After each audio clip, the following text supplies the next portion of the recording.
Estos se contaban con las falaces y sutiles distinciones madrileñas destinadas a halagar la vanidad de los inquilinos, haciéndoles tragar que viven en un segundo cuando realmente habitan un sexto.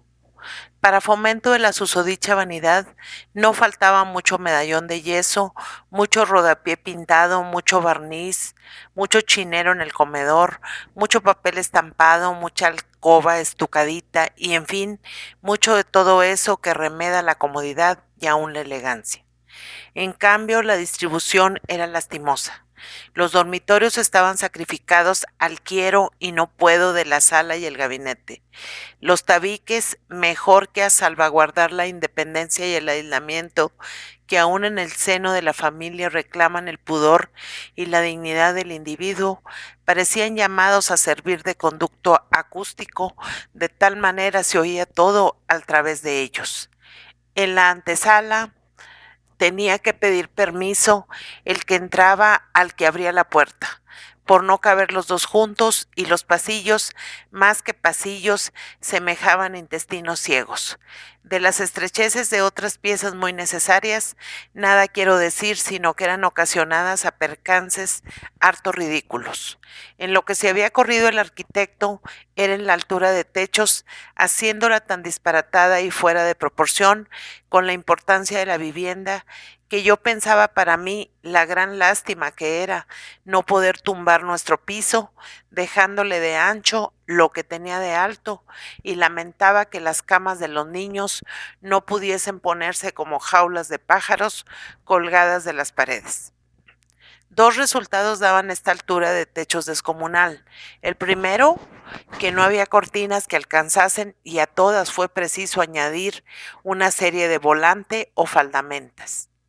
El segundo, que la cantidad de escaleras que subíamos para llegar a nuestro domicilio era capaz de poner enfermo del corazón a quien más sano lo tuviese.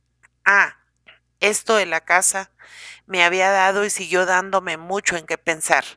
Imaginé 1000 veces que la angostura en que vivíamos tuvo bastante culpa de habérsele agriado el genio a Liduara.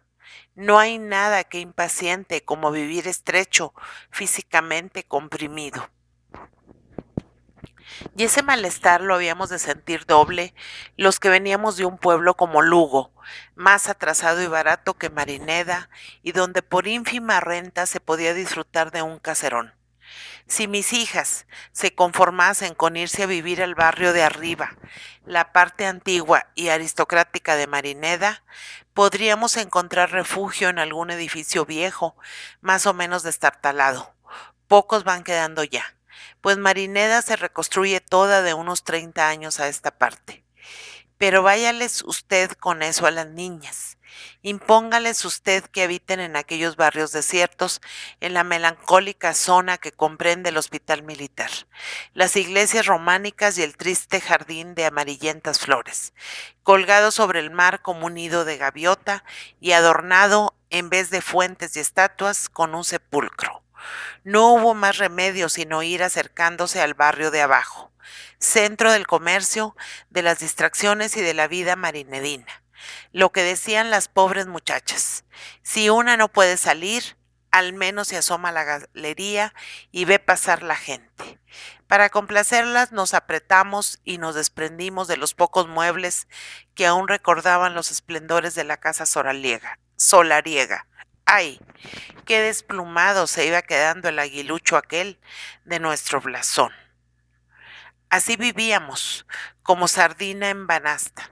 Para mí, la civilización, los adelantos de la edad moderna tomaron desde el primer instante forma, ¿cómo diré?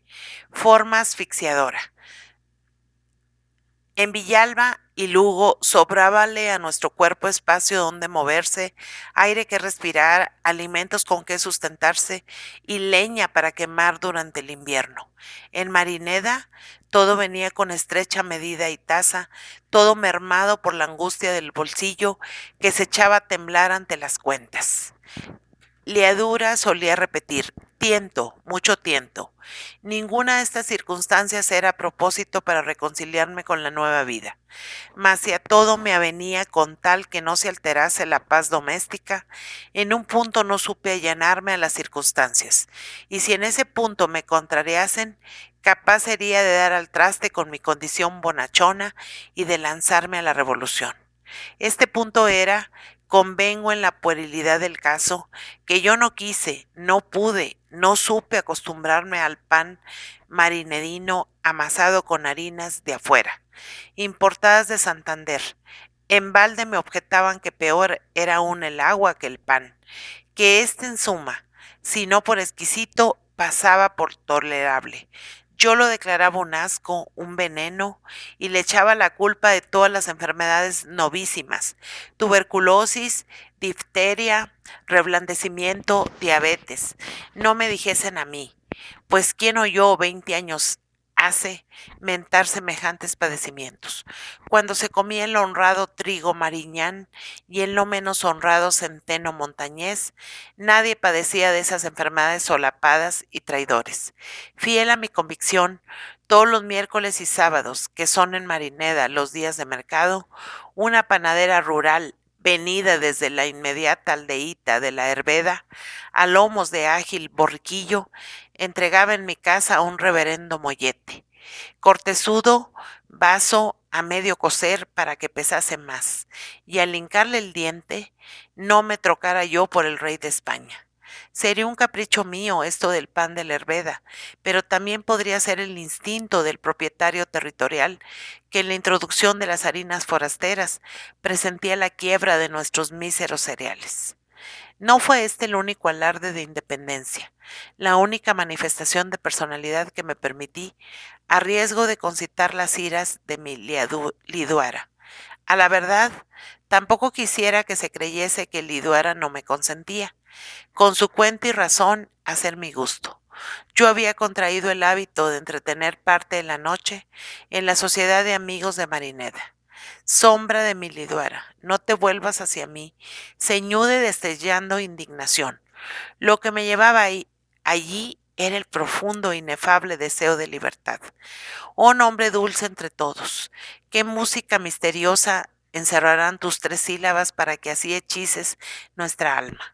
Es evidente, y lo afirmo con sinceridad de hombre de bien, que yo no tenía ni quería tener pensamiento, palabra ni obra cuyo último fin no fuesen las 4 paredes de mi hogar, que al encerrar en él mis aspiraciones encerré también mi ternura, que por cuanto oro hay en el mundo no rompería un solo eslabón de la sagrada cadena que me echaban al cuello mis deberes de esposo y padre, pues con ser esto tanta verdad, no lo es menos que la cadena que no quería romper. Me encantaba levantarla un ratito y no sentir su peso, que ese hogar donde tenía depositado acendradísimo amor, me hacía feliz perderlo de vista 2 o 3 horas, y que, fanático de mi casa, me gustaba la sociedad de los amigos porque no era mi casa, precisamente. Reflexionando sobre los casinos, círculos y sociedades, he caído en la cuenta de que con mis gravísimos defectos, vaya si son graves, tienen ventajas suficientes para que no se deba pensar en suprimirlos, al menos mientras no se perfeccione bastante la institución matrimonial, y entre ellas la de hacerlo aún olvidar las penalidades domésticas. A los pobres diablos como yo, que ni se pueden solazar con las grandes concepciones del arte, ni chapuzarse hasta la coronilla en las hondas corrientes de la ciencia, y tampoco han de buscar en el trabajo manual la fatiga que trae la sedación del sueño, quíteles usted esta válvula y capaces son de pegar un estallido. ¿Quién sabe? Si las mujeres pudiesen gozar del mismo desahogo, quizá no tomase nunca su carácter la acritud y disciplincia que desgraciadamente adquirió el de mi esposa. El encierro atiranta los nervios. La familia, foco dulcísimo de calor, pero que a veces tuesta y sofoca. Para los hombres tiene una ventanita que da aire respirable. Sin ese aire, la atmósfera se carga, la electricidad se condensa y la tormenta es inminente. Con anuencia tácita de mi esposa, Pasaba yo en la sociedad de amigos unas horitas algo retrasadas, pero entretenidas, aperitivas, excitantes hasta por el estímulo de la oposición y contrariedad entre mi genio y el de la mayor parte de los concurrentes a aquel centro, el que en Marineda reunía más gente granada, por lo cual tenía sus ínfulas y se preciaba de no admitir a cualquiera. Yo allí me sentía bien, aun cuando experimentaba en lo moral una impresión parecida a la que en lo físico me causaba el ponerme delante de un espejo. Encontrábame algo anticuado, retrasado en ideas y gustos, y muy distante del aplomo, retrasado en ideas y gustos, y muy distante del aplomo, resolución, dogmatismo de opiniones y arrojo en la lucha por la existencia que creía notar en los demás. Por eso en las discusiones me mostraba tímido. Apenas me atrevía a meter cucharada, prefiriendo los apartes en la sala de lectura o en algún sofá a las grandes polémicas en que terciaban, hablando a voces y sin entenderse, más de una docena de socios. En aquellas grescas cotidianas que siempre tenían por origen cualquier futeza, pues no he visto discutir sobre la punta de un alfiler como allí se discutía, no dejaba de divertirme el papel de escuchar, y más si se discutiese con modo y no tan aturdidamente que no valían argumentos ni razones, y se llevaba el gato al agua quien vociferase más. Gimnasia de pulmones y derroches de laringe. Otra cosa desagradable. Allí se hablaba con libertad excesiva, por no decir con soberana desvergüenza. Todas las atmósferas, todas las interjecciones en esa atmósfera cargada, interjecciones y palabrotas del idioma español salían a relucir. El anfiteatro de disección estaba siempre abierto, siempre preparadas las mesas y afilados los escalpelos y bisturíes. Allí se contaba, se comentaba y se exageraba cuanto ocurría en Marineda. Las honras se hacían añicos, las más veces sin dañino propósito, bien como las olas del mar, por la sola virtud de su maquinal embate. Minan los cimientos de una torre. Falta de miramiento es lo que se había en la sociedad de amigos de Marineda y en otros muchos centros análogos, y entiéndase que esta palabra miramiento, que yo empleo muy a menudo, encierra multitud de conceptos, es la fórmula del respeto a infinidad de cosas respetables que la gente moderna, propensa a desacatar, honra de la mujer, creencias religiosas, principio de autoridad en las sociedades y las familias, sacras ideas en las cuales se funda nuestra vida moral, lo confieso. Si generalmente procuraba oír, como quien oye llover, las atrocidades que se decían en la sociedad, a veces también montaba en cólera y protestaba indignado. Y estos breves momentos de enojo, véase qué extraña es la condición humana, eran de lo que más me apegaba al salón de los amigos. En mi hogar solo tenía el derecho de enfadarse mi dulce costilla. Siquiera en la sociedad me dejaban derramar la bilis. En tales momentos me creía más hombre. Qué descansado me quedaba después y con cuánto alivio subía las escaleras de mi casa. Sí, la sociedad de amigos había llegado a serme tan indispensable como el aire que respiramos. ¿Dónde, sino allí, encontraba yo a los 4 o 6 conocidos que ayudaban con su amena conversación a disipar las sombras que acumulaban en mi espíritu las inevitables preocupaciones caseras? ¿Cómo evaluar la suma de bien que me hacían las sensatas razones de Mauro Pareja, a quien propios y extraños conocen por el abad? Las lucubraciones profundas de Arturito Cáñamo, lumbrera de la ciencia penal española, las graciosas chifladuras del insigne matemático Díaz de la Limón, la inspiración irrestañable del frondoso poeta Siriano de la Luna y las donosísimas humoradas de Primo Cova, siempre oportuno y regocijado, capaz de extraer el bálsamo de la risa de las tablas de un ataúd. Oh, caros contertulios, cuánto os ha debido de consuelo mi atribulado espíritu durante los momentos de angustia que sobran en este valle de lágrimas. Aunque no aparezca bullicioso, soy sociable amigo de la conversación y de la broma. Desde mis tiempos de estudiante me acostumbré a la pandilla, al compañerismo, a vivir de prestado sobre la alegría, la cháchara y el buen humor ajeno.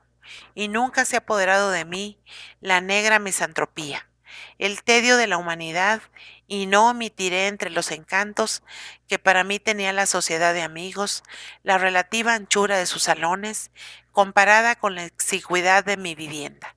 Por último, en la sociedad de amigos, yo satisfacía un hábito vicioso, el único, según creo, que se ha aposentado en mi alma, mi afición al tresillo. Capítulo 3. Tenía muy mal naipe. Generalmente, al final de la temporada me encontraba con un mediano déficit en los escasos fondos que para el bolsillo me otorgaba mi prudente esposa, la cual era dueña absoluta de la llave de la gaveta, o diríase de la cómoda donde guardábamos el dinero. Costábame trabajo confesar mis pérdidas y por eso lo escribo con rubor. Me reservé el importe de ciertas pensiones que se me abonaban por conducto de un procurador amigo mío, a fin de poder asegurar a Liduara que habíamos salido de la temporada pie con bola. Asusta pensar de lo que hubiera sido yo capaz a dominarme otras pasiones menos inocentes que la del tresillo. La ocultación de las pensiones demuestra que no es oro todo lo que reluce en mi hombría de bien.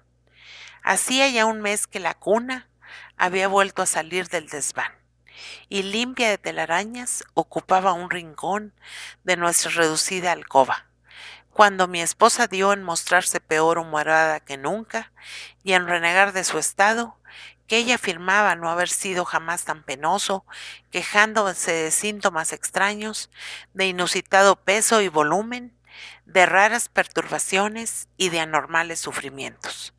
Por esparcir mi ánimo acongojado, frecuenté más la sociedad de amigos y justamente entonces apretó mi mala suerte en el juego. Racha tan fatal no la recordaba nadie. Me vi en la precisión de confesar a mi mitad las reiteradas pérdidas. Solía hilada ponerme como un trapo en ocasiones semejantes, pero observé con sorpresa que prefería verme salir y jugar a que me quedase en casa, asistiendo a la tertulia que formaban mis hijas con la vecina del principal y los del tercero de la derecha.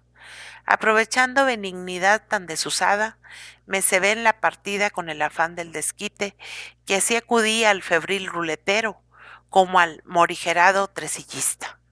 Casi todo el mes de octubre estuve tan de malas que alrededor de nuestra mesa se formó un corro alborozado solo para jalear mi perra suerte. Me crucificaban a chistes, estas bromitas llegaban a veces a sacarme de mis casillas. Peor para mí, pues las guasas llovían más espesas. Una de las estúpidas matracas favoritas era la de suponerme felicísimo en empresas galantes por aquello de afortunado en amores. Si esta chanza se contuviese en justos límites, anda con Dios. Pero la llevaban a tal extremo y la adornaban con pormenores tan feos y chabacanos que serían capaces de ruborizar a los bustos de piedra del Paseo de las Files.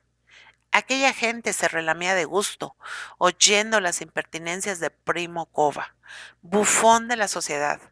Descuajábanse de risa al asegurar Primo que me había visto con sus propios ojos, al anochecer, atravesando la calle del Varadero, la más sospechosita de Marineda, muy embosado y en compañía de la graciosa modista B o la salada cigarrera H. Últimamente el pesado guasón daba en la flor de embromarme con la venia del principal, la esposa del comandante del regimiento de Otumba, y aunque el marido, un colosal asturianazo, andaba por allí dando vueltas, no había modo de conseguir que Cova pusiese término a crianza tan inconveniente. Cierta noche, noche memorable, me dirigió una sonrisa a la coqueta de la suerte, en forma de solo de esos llamados de Fernando VII, 6 trunfos de espada, mala, rey, caballo, en palo corto, 2 fallos y un monarca, imperdible, Mi cara lo estaba proclamando a voces. Mis ojos bailaban de gusto y mis manos temblaban ligeramente, estrujando contra el pecho el as de cartas. Para mayor fortuna andaban en el platillo dos puestas gemelas encimadas. Al tanto a que se jugaba representarían un duro. Ante todo importa declarar que no era solo el vil interés, causa de la placentera excitación que me obligaba a teclear sobre las cartas y sonreír de júbilo.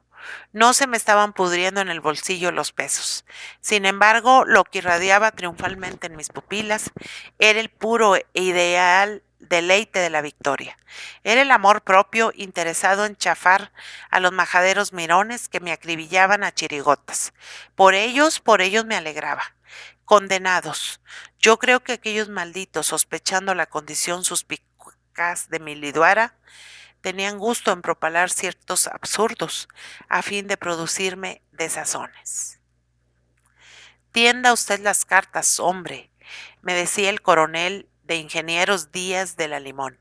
Si es rodado, ¿qué carabina? No respondía yo alardeando de modestia para disimular el gozo. Jugarlo, señores, jugarlo, que no sabemos todavía si la contra está en una sola mano. Salgo de espada, no me la fallen ustedes. La gracia de esta agudeza, que suele repetirse por término medio 15 veces cada noche, solo pueden percibirla los que conocen la marca del tresillo. Convencidos de la infalibilidad del coronel de ingenieros, autoridad en la materia, aunque por economía no jugase jamás, y espejo de la ciencia matemática, los compañeros se rindieron y volqué en mi exangüe sexto el platillo repleto de fichas.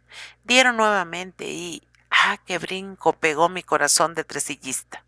Otro solo, morrocotudo, un solo que pararía en bola quizá. Don Benicio articuló a mis espaldas una voz sumisa y oficiosa. ¿Eh? ¿Es por mí? ¿Qué se ofrece? Respondí sin volver la cabeza por no distraerme en momentos tan dulces. Implacables mirones. Ellos fueron los que gritaron, llenos de feroz contento.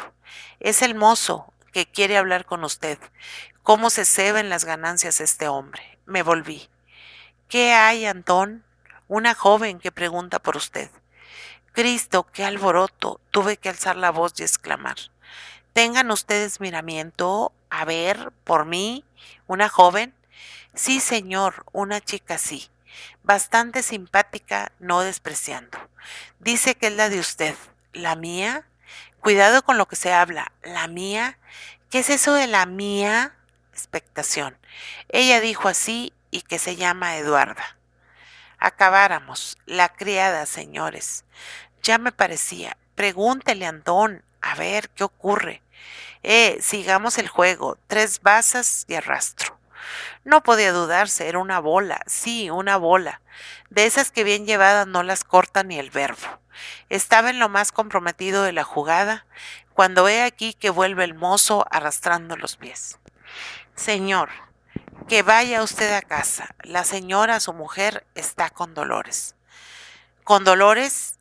Conocidísima frase. Sí, eran los dolores clásicos, los dolores por antonomasia, los únicos que no necesitaban más calificativos. Los dolores, recordé. A la hora de comer y por la tarde, Liduara ya se había quejado, no muy fuerte, pero varias veces. Más a los veteranos en estas lides no incruentas, nos sucede lo mismo que a los de otras cruentísimas. Nos dormimos sobre el cañón cargado, fumamos sobre el barril de pólvora y disfrutamos del más regalado descuido momentos antes de la batalla.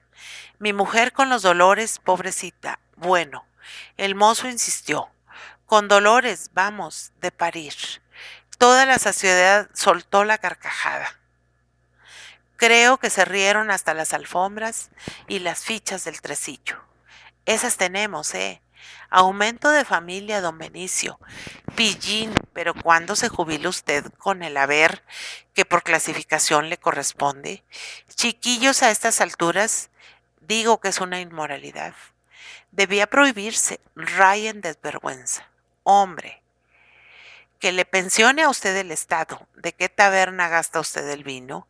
Queremos las señas. Esto fue primo Cova. Miramiento, señores, permítanme dar un recado al mozo, exclamé con desconsuelo, porque faltaban 2 bazas no más para ganar aquella bola suspiradísima.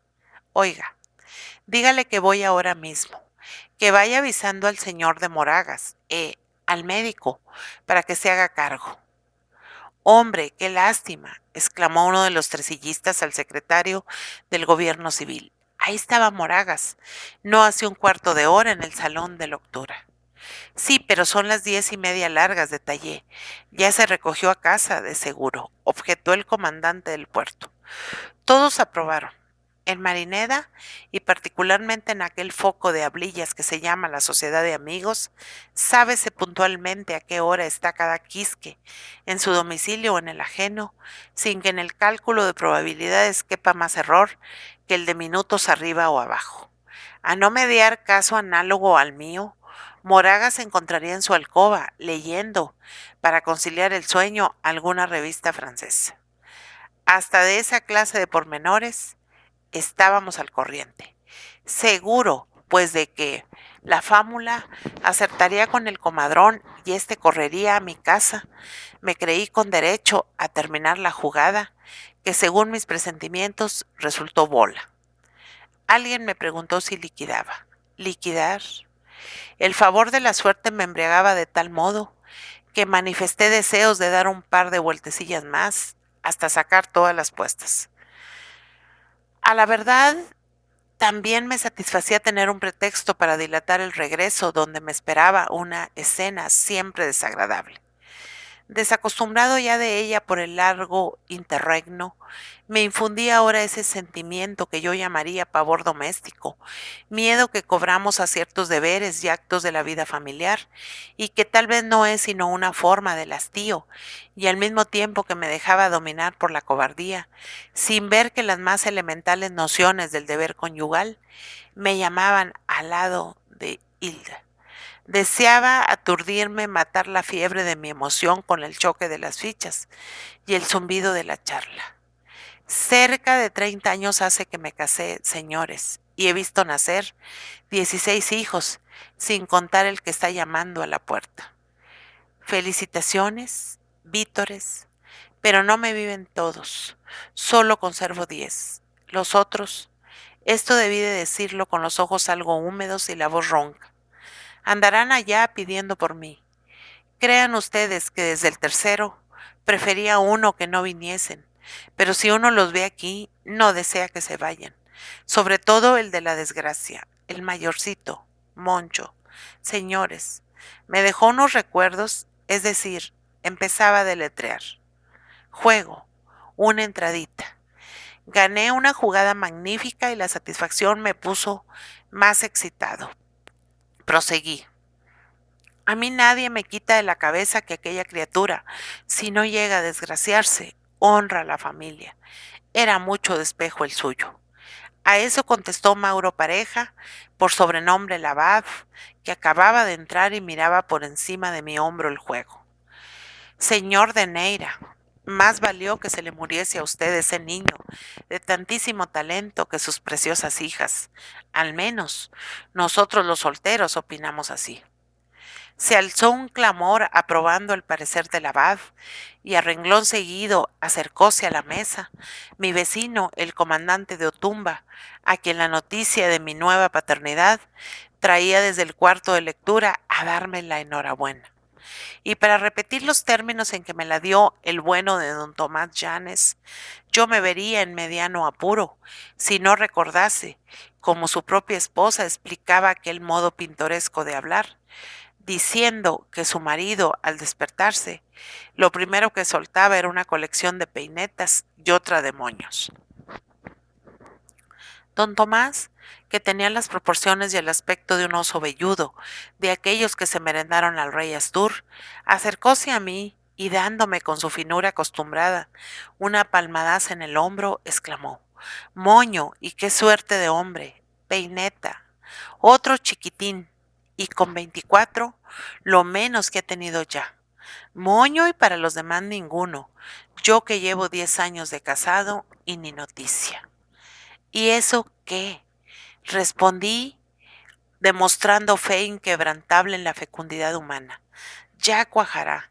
Mire usted, por mi casa hubo años estériles y también tuvimos fracasos. ¿Eso más? Preguntó Primo Cova. Pero hombre, usted cultiva todas las formas de la paternidad, incluso la frustrada, la tentativa de paternidad. Acababa de sacar otra apuesta y de buen humor con este triunfo respondí. Tan cierto eso que hasta tuvimos un embarazo falso. Se armó una greguería y hube de darles explicaciones a los solteros que se fingían asustados. Era lo que llaman una mole, señores, una mole, un pedazo de carne sin hechura, sin ojos ni cabeza.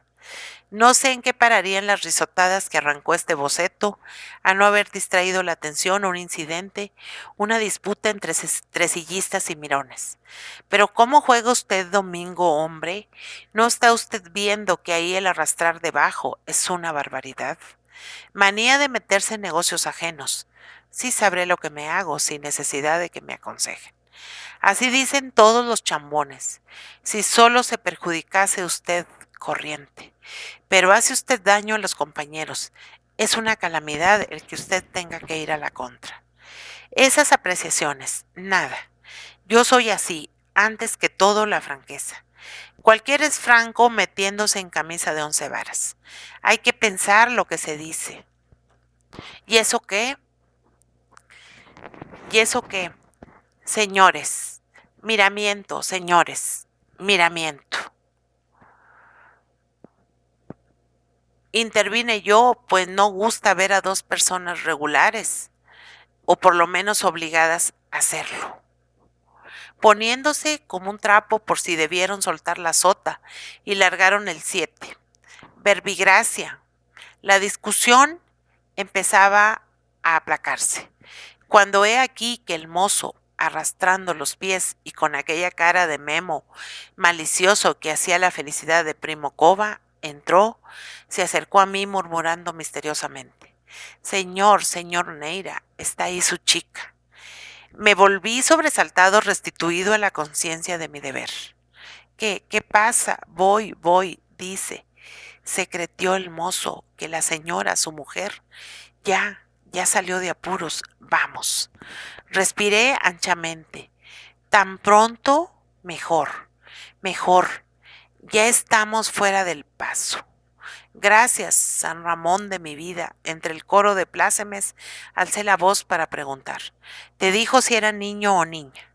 El mozo me miró con ojos que parecían los de un pez y articuló soñolientamente.